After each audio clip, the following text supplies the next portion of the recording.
Z-scores tell us the number of standard deviations above or below the mean that our particular data point lives. A really nice interpretation of what's going on here is how to think about the numerator and the denominator. Now, it's the same interpretation whether we happen to be working with population data or sample data. I'll go over here and look at sample data.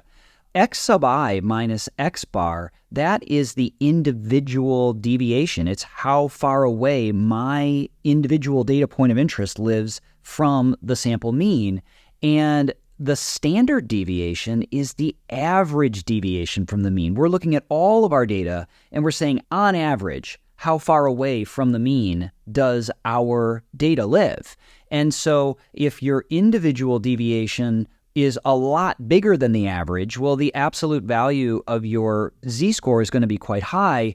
If the individual deviation is really not all that special when compared against the average, well, then your z-score's absolute value will be quite low. So a great powerful way to think of the z-score is the ratio of the individual deviation to the average deviation.